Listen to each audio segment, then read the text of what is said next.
My parents sold my inheritance to fund my brother's wedding. Now they're begging me for money, after losing everything I built from scratch alone. I'm a 29-year-old guy, and I've always been the afterthought in my family. You know how some parents have a favorite child, but swear they love you both equally? Yeah, that was my life in a nutshell. My older brother, Ethan, was the golden child, the pride, the perfection, the future of our family. And me, I was just the filler in the background. Our parents built their world around appearances. My father cared more about what people thought than how we actually felt. My mother was no different. Every family gathering was about how well Ethan's doing. His grades, his charm, his job offers. It was like he could breathe and get a round of applause. I could come home with straight A's, and my mom would still say, "Well, Ethan had harder classes." I remember one birthday mine, actually. Ethan showed up late with a new watch our parents had bought him, just because. My mom literally said, "You should be happy for your brother. He's worked so hard." It was my 17th birthday. I smiled through it, clapped for him, and blew out candles that suddenly didn't mean anything. Even back then, I thought maybe if I worked harder, they'd see me. I took part-time jobs, helped my dad in the garage, and always did what I was told. But every compliment felt conditional, like affection was something to be earned through exhaustion. Ethan got admiration just for existing. I got approval only when convenient. Still, I told myself this was love. Maybe parents just show it differently, right? That was the lie I held on to for years, until I learned that even love in my family came with a price tag, and had no idea how high that price would be. When I was 18, my father sat me down in our backyard one evening. The sun was setting, painting everything gold, and for once, he wasn't criticizing me. He pointed toward the small piece of land behind our house, an old, unused plot my grandfather had left before he passed. "One day," he said, his voice low but certain, "this land will be yours. Build something with it. Make something of yourself." For the first time in my life, I felt chosen. Not compared, not dismissed, just seen. That promise became my anchor. Whenever my mom bragged about Ethan's scholarships or my dad introduced him as our pride, I'd remember that patch of soil and those words, "It'll be yours." I believed it meant he trusted me, that he saw something in me no one else did. So while Ethan went off to college on their dime, I worked. I did construction jobs, fixed engines, took night shifts, anything to save money. Every brick I lifted, I imagined stacking it on that land. I wanted to build a small workshop, maybe even a home. It wasn't about status. It was about independence, proof that I could stand on my own 2 feet. Sometimes my dad would walk by as I sketched plans in a notebook and say, "Keep your head down, son. Hard work pays off." I took it as encouragement, not realizing that in our house, hard work only mattered until Ethan needed something. Still, I kept my faith in that promise. That land wasn't just property, it was the only thing in my life that felt truly mine. At least, that's what I thought. Until I learned how easily even promises can be sold. I still remember the night Ethan announced his engagement. My parents threw a dinner that felt more like a royal celebration than a family meal. The table was covered in expensive dishes, imported wine, crystal glasses, flowers everywhere. Mom was glowing, Dad couldn't stop smiling. And Ethan walked in with his fiancée, Chloe, a perfectly polished woman who fit their picture of success. When he said, "We're getting married next spring," my parents clapped like they'd just won the lottery. My mom actually teared up, whispering, "My dream is coming true." I congratulated them sincerely, really did, but there was a heaviness in my chest I couldn't name. That night, my dad toasted Ethan, saying, "We'll give you a wedding this town will never forget." Everyone laughed, except me, because I knew how much that promise would cost. As the months went on, wedding talk consumed our lives. Caters, venues, designer outfits, every decision revolved around what will people think. I tried to stay out of it, but it was impossible. One night, I overheard Mom on the phone saying, "We'll find a way. Ethan deserves the best. The money's not an issue." I knew it was. They weren't rich, they were just desperate to look like they were. At dinner a few days later, I asked carefully, "Are you sure we can afford all this?" Mom shot me a look. "Don't be negative, dear. This is family." Ethan chuckled. "Relax, man. Not everything's about money." That line stuck in my head like a splinter. Because for me, it always was. Money decided everything, who got what, who mattered more. And deep down, I couldn't shake the feeling that soon something I loved would be the price for their perfect image. It happened on a Tuesday morning, ordinary, gray, and quiet. I was halfway through breakfast when my phone rang. It was Mr. Patel, our old neighbor from back home. His voice was hesitant, almost apologetic. "Beta, I didn't know you were selling your land. The construction crew started digging this morning. They said your parents signed the papers last week." My spoon froze midair. "What are you talking about?" The next few hours were a blur. I drove home, heart pounding so hard I could barely breathe. When I reached the property, I saw the truth bulldozers tearing through the soil I once dreamed of building on. My land, my father's promise, gone. I stormed into the house, shouting, "What the hell did you do?" Mom flinched like I'd cursed at her. Dad didn't even look up from his tea. "Watch your tone. We sold it? You sold it? That was supposed to be mine." Dad sighed, like I was being childish.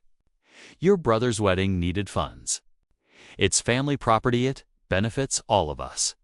"All of us? You mean Ethan?" Mom stepped in, voice soft but sharp. "He's starting a family, dear.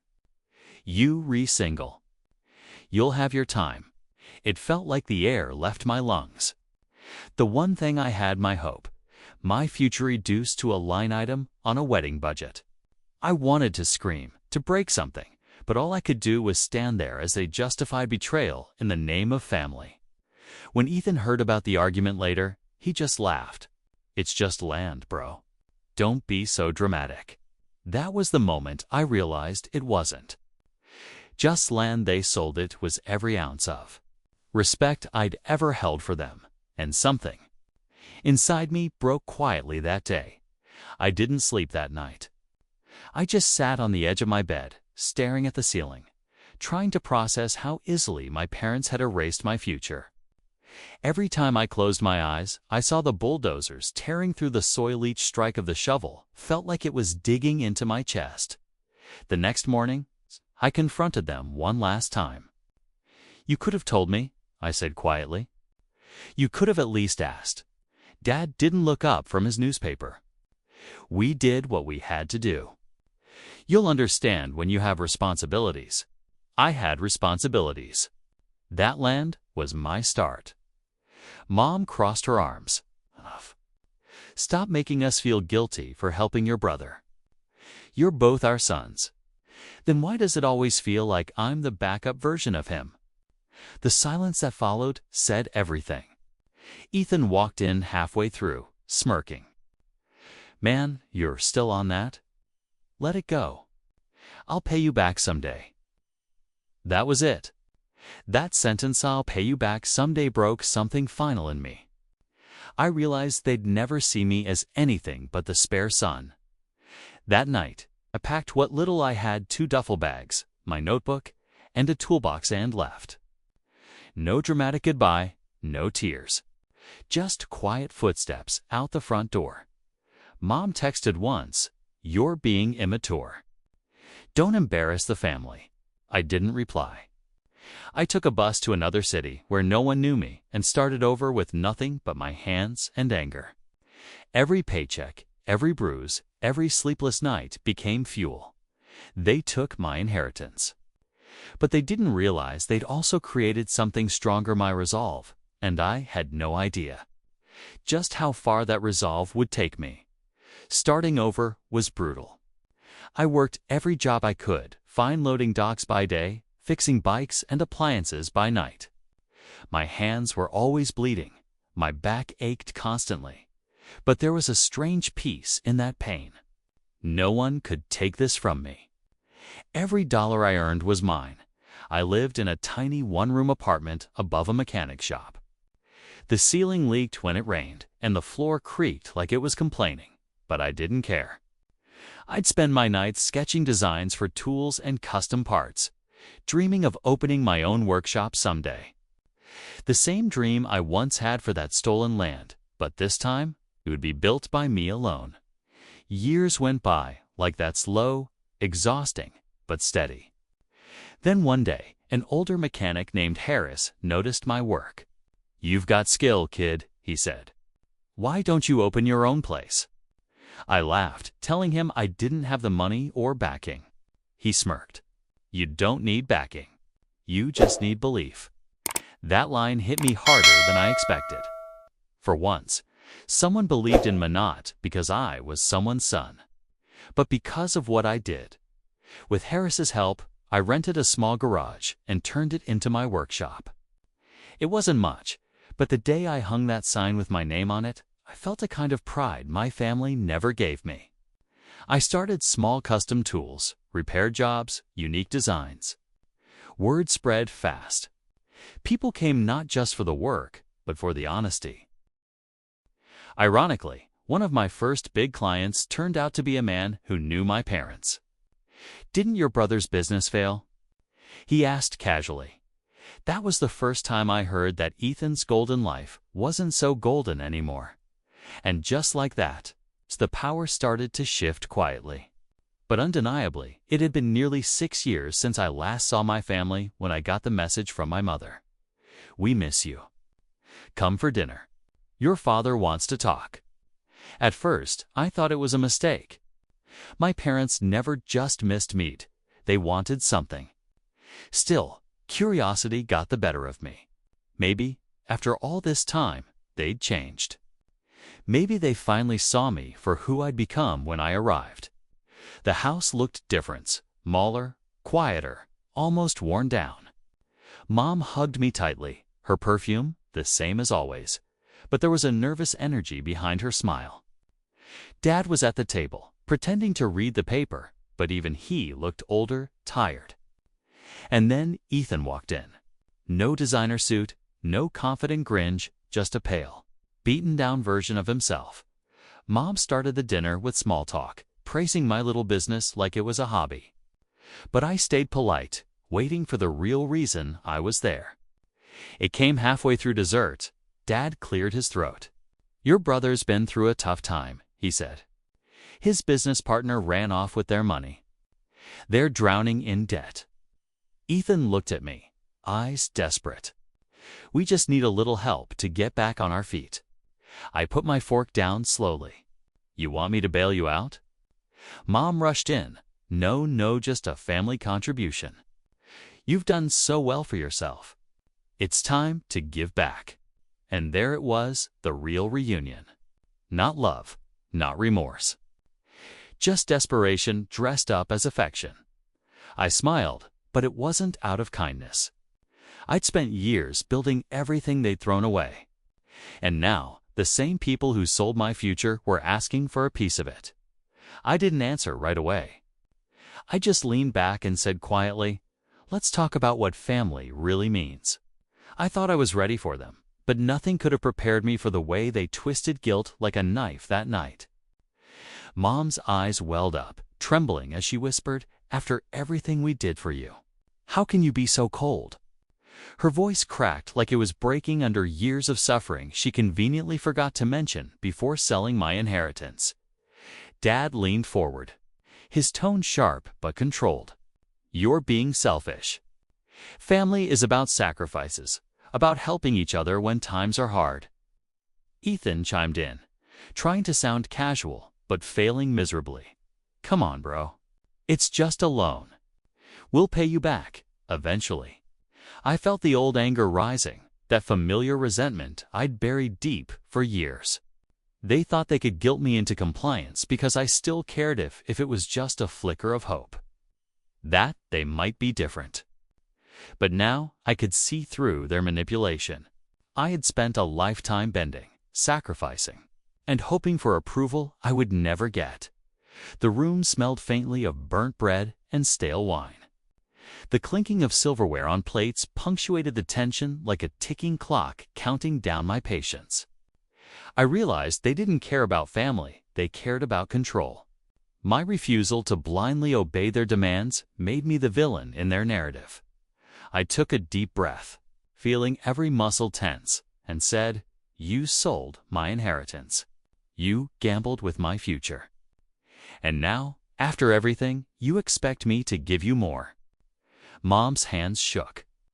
Dad's jaw tightened. Ethan's eyes flickered between defiance and shame. But even as they tried to pull at my heartstrings, I noticed something strange. Their veneer of power was cracking. The same house that once made me feel invisible now felt suffocating, heavy with their desperation, and at that moment, I realized something terrifying and exhilarating all at once. I didn't have to give in. A week later, they showed up at my workshop unannounced. I was elbow deep in a custom engine repair when the bell above the door rang. My heart sank before I even looked up. Mom, Dad, and Ethan were standing there, looking both desperate and entitled. "Don't ignore us," Mom began, her voice trembling but sharp. "This isn't just about pride, it's about family. We need your help." I wiped my hands on a rag, trying to stay calm. "I've been helping myself for years. What makes you think I owe you anything now?" Dad's face reddened. "You're ungrateful. After everything we've done for you." I laughed bitterly, the sound echoing through the small garage. "Everything you've done. You sold my inheritance, pushed me out, and acted like it was nothing. Do you really think I'm going to hand over hard-earned money to fix your mistakes?" Ethan's smirk faltered. "Come on, man. It's just a loan. Think of it as family solidarity." I felt the weight of years of frustration, resentment, and betrayal crush me. Every memory of birthdays overshadowed by Ethan, every stolen opportunity, every lesson in conditional love, all came rushing back.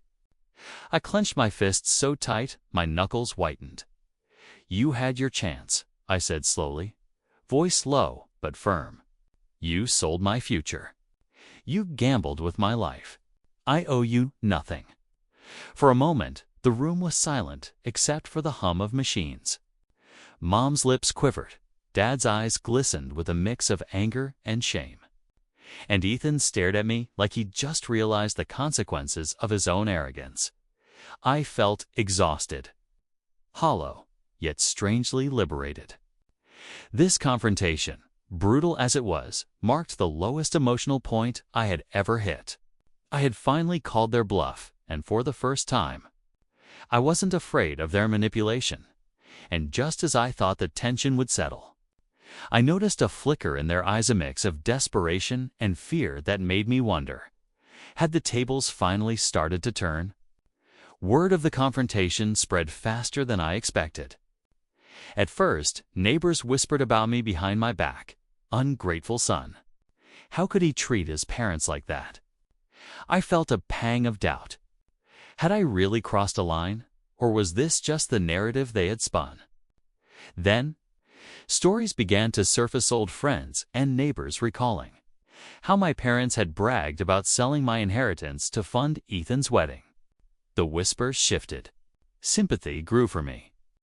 People started saying they always favored Ethan. The younger one worked hard and got nothing. Suddenly, my parents' spotless image cracked.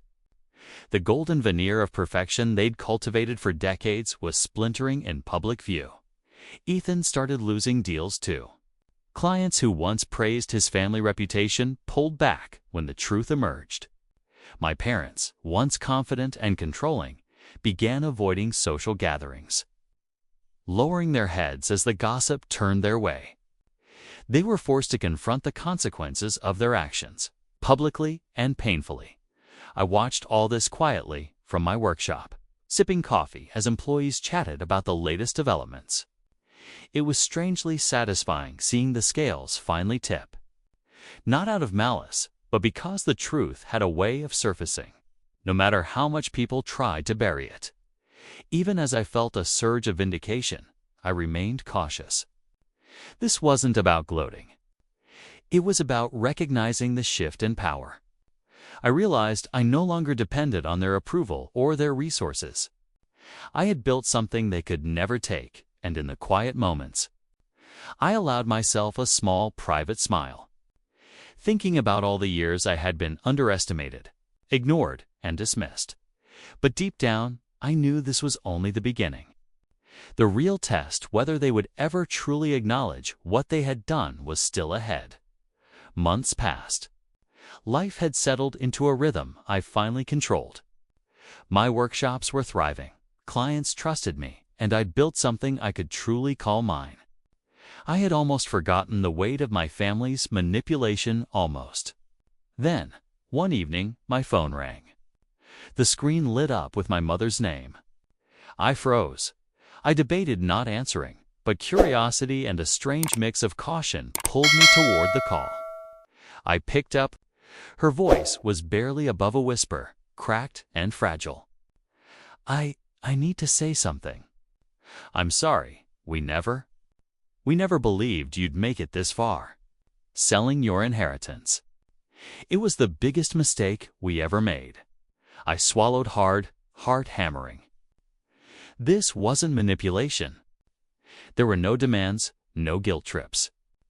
Just admission and acknowledgement of everything they had done wrong. Dad's voice came in, quiet and broken. We wanted the best for Ethan, but we failed to see the cost. We hurt you deeply, son. I hope someday you can forgive us.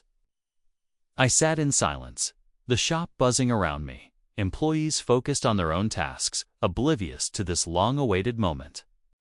Anger, relief, and exhaustion collided inside me. My first instinct was to lash out, to lecture, to make them feel the weight of the years they'd stolen. But then I realized I didn't need to. My success, my independence, my peace, they had already felt the consequences of their choices. The apology, genuine or not, didn't change the past. I let out a slow breath and said quietly, I hope you find peace. That's all I can give you. I hung up and stared at the phone. For the first time in my life, I felt untethered from their influence. I didn't need validation, approval, or even gratitude. I had finally reached the place I had been working toward since they sold my future. And in that quiet moment, I realized something profound. The best revenge wasn't in money. Confrontation or humiliation, it was living well without them. Sitting in my office one evening, looking out over the city from the top floor of my newly expanded workshop, I finally let myself breathe. The past, the land my parents sold, the betrayals, the endless manipulation was behind me. Every hardship, every sleepless night, every ache in my hands had led to this. I had built something they could never touch. Something that was entirely mine. I thought back to that small, abandoned plot of land my father promised me years ago. Ironically, losing it became the push I needed. Without it, I had been forced to create my own path, to take control of my destiny in a way they never imagined. The workshop, my clients, the new land I purchased with my own money, this was more than inheritance. It was legacy. It was independence. Sometimes I see my parents in public or hear about Ethan struggling with his failing ventures. A flicker of satisfaction runs through me, not gloating, but recognition that karma has its way of balancing things. And I no longer feel resentment, just clarity. I survived, I thrived, and I did it on my own terms. I walk past my workshops every day, smell the oil and metal, hear the hum of machinery, and it reminds me of every sacrifice I made for this life. I finally understand that their betrayal, their favoritism, And their short-sightedness didn't destroy me, they made me relentless. I've also learned forgiveness doesn't always mean reconciliation.